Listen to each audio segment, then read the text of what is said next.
Hello and welcome to Soul Guidance with Adriana. I have an intuitive collective tarot reading for you today, as well as some channeled messages. Um, we are all at different stages on our spiritual journey, but I feel like there is a cosmic energy that is surrounding us, benefiting us, and helping us grow at this point. So the best thing we can do is tap into that energy, understand what it's trying to teach us so that we can move forward wherever we happen to be on our individual journeys. So to start with, the energy surrounding us right now, a lot of fire. Can't even pick it up. It's so hot I can't even pick it up. The Two of Fire. We've got the Three of Fire and the Sun, also the Seven of Fire on the other side. Now, before we have the Seven of Fire, the energy of these cards is about individual vision and spirit. We're being very, very encouraged to pick up the fire, essentially, of our individuality, the vision of our own will, the vision of what we feel is what we feel is right for us. That's what we're really encouraged to pick up right now. The sun is two energies. It's both shining the light as well as the supportive, successful energy. So right now, individual endeavors are going to be very much supported. And it's individual, but also group. So we've got the Two of Fire Wands, which is essentially partnership. We've also got the Three, which talks about leadership. Can't have leadership if there aren't other people around. So this is about the will of the individual within some kind of group format, whether it is partnership or more of a larger group. And shining your role, shining a light on your role within that group. But stepping up to a place that gives you a feeling of autonomy, personal power, and that feeling of really being in control of what you're giving and what you're contributing and how you're interacting in this relationship. This is funny. This reading is also talking about relationships between fire signs. So if you happen to be a fire sign or you have a lot of fire signs in your life, this is learning about how to be in relationship with other fire signs. I didn't expect to go this direction, but we're going to go this direction. Fire signs are the spark of the ego, the spark of the individual. That when you think, I think the easiest image is a rock star. You see someone in the spotlight shining, sharing, communicating, really being buoyed up by the energy of the crowd. That's your quintessential fire sign. And you will see a lot of performers are Leos, a lot of performers are Sagittarius. Of course, I'm blanking. My classic rock, what do you call this? Encyclopedia in here. Robert Plant and Mick Jagger, both Leos. Jimi Hendrix, Jim Morrison, Sagittarius. More current, Grace Potter is Sagittarius.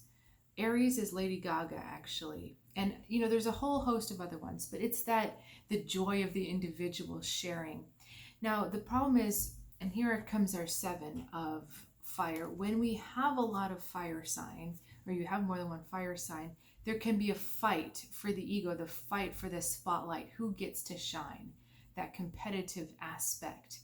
And so what I feel like the sun is talking about here is, when do you lead? When do you encourage? When do you stand next to someone? And when do you push someone?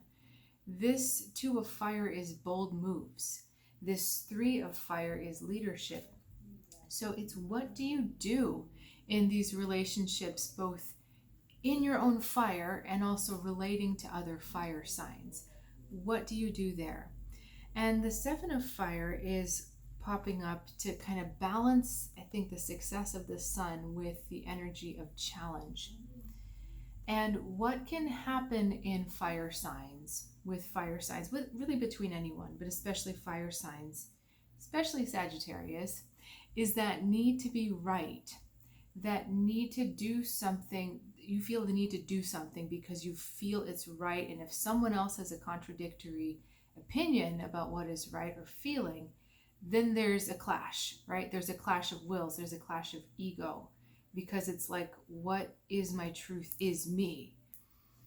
In different signs, Gemini, Libra, even perhaps, the idea of truth is not connected to the self. It's more this thing that you're holding and molding and looking at, but it's not, my truth is me. So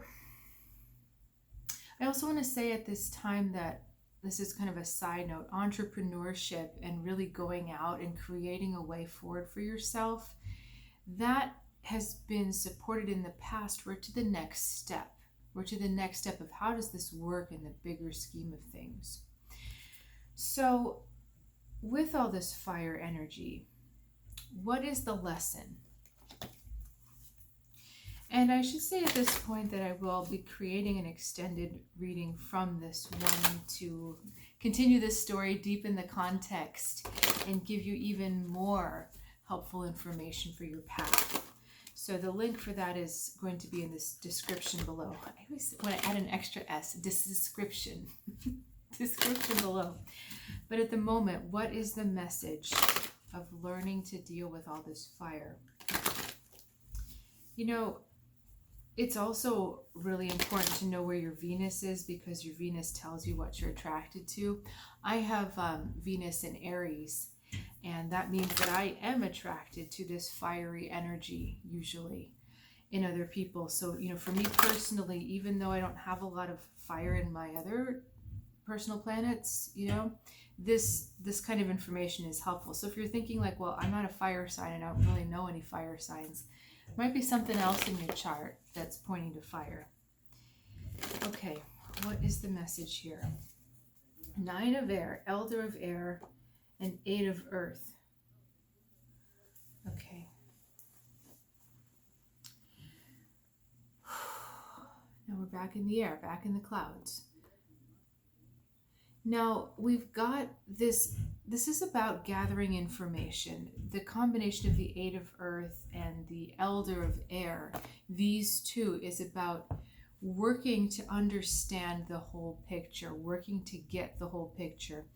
So what you're working on right now is how your fiery energy works in the world, how your energy works with others, how it communicates and collaborates here.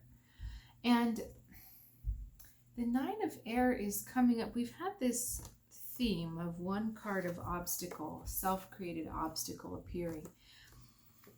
Why is the 9 of air here?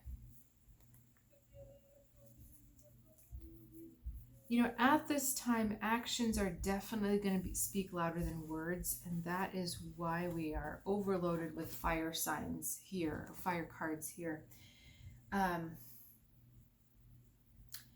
Here is a caution about when your thoughts are staying too internal and they're not translating. Yeah, okay, this is it. When they're not translating into action. When you're overthinking things or getting lost in mental anguish, mental worry, mental processing, and you're not taking action, that is the problem that you're faced with. That is the lesson. So the lesson right now is all about taking action, bringing your thoughts into action. And it's the action at this time that gives you more information. Okay, so it's not just about, sitting on the computer researching is going to give me more information. It's no, the actions you take and the information you receive or whatever you learn from taking that action, that is what gives you the knowledge you need right now. And that's the knowledge you're gathering. But when you get stuck in the mind and you're worrying about something, or you're overthinking, or you start to, I'm very guilty of this one, you start to interpret your present like the past. So you start to say, this feels like the past. This is not what I want. Why am I here again? How do I get out of this? That's the kind of pattern that doesn't give you what you need to be doing.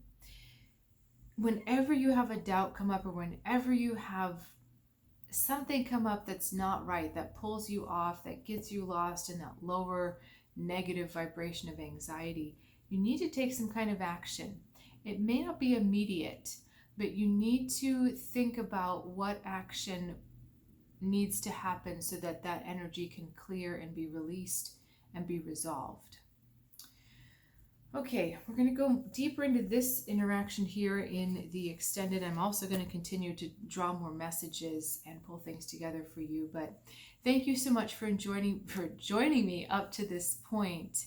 I do also really love helping people one-on-one. So if you're in the mood or it's about the right time for a check-in, an intuitive reading, and you'd like to get one with me, please reach out. In the description below is also my email, as well as a form you can fill out on my website. Either way works, and I'll look forward to seeing you soon. Extended link is below. See you in a few.